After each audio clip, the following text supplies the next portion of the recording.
Hello everyone, என் பேர் Parthiban. This is my channel, Croatian தமிழன். இந்த சேனலில் நீங்கள் வந்துட்டு நிறைய Croatian ஜாப்ஸ் ரிலேட்டடாக நீங்கள் நிறைய விஷயம் தெரிஞ்சுக்கலாம். And then also visa requirements, documents பற்றி இந்த ப்ரிப்பரேஷன் எப்படி இருக்கணும், என்ன மாதிரியான விஷயம்லாம் வந்து நீங்கள் அட்டாச் பண்ணணும் விசாக்கு அப்ளை பண்ணும்போது, இந்த மாதிரி நிறைய different types of videos will be posted. Work permit எப்படி இருக்கும், ஸோ அதை எப்படி வெரிஃபை பண்ணுறது, அப்புறம் உங்கள் இந்தியாவிலேருந்து எப்படி எம்ப்ளாயர் அங்கே காண்டாக்ட் பண்ணுறது, இந்த மாதிரி எல்லா விஷயமே வந்துட்டு நான் வரக்கூடிய எல்லா வீடியோவில் நான் சொல்கிறேன்.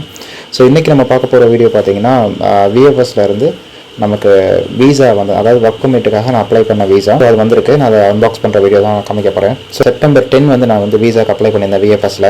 ஸோ அதுக்கப்புறம் என்னோட September 16 வந்து எம்பசி ரீச் பண்ணிச்சு சொல்லியிருந்தாங்க. ஸோ அதில் வந்து 22 days எனக்கு சொல்லியிருந்தாங்க. பட் ஆனால் எனக்கு கிடைச்சது பார்த்தீங்கன்னா 20 தான் கிடைச்சது. வரக்கூடிய எல்லா அப்ளிகேஷன்ஸ் மோர் தென் 30 days ஆகும்னு சொல்லியிருக்காங்க. அப்படி பாஸ்போர்ட் அண்ட் தென் என்னோட அந்த வீசாவோட ஃபீச்சர்ஸ் என்னென்ன, அப்புறம் அந்த வீசா பார்த்தீங்கன்னா 30 days வேலிட் வீசா கொடுத்துருந்தாங்க.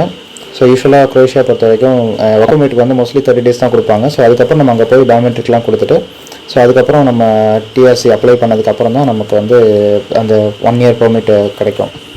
ஸோ 1 year வேலிட் வீசா கிடைக்கும். டிஆர்சிலே மென்ஷன் ஆகிருக்கும். கொடுத்துருக்கக்கூடிய வீசாவோட ஃபீச்சர் என்னென்னு போட்டிருப்பாங்க. இது டைப் சி வீசா.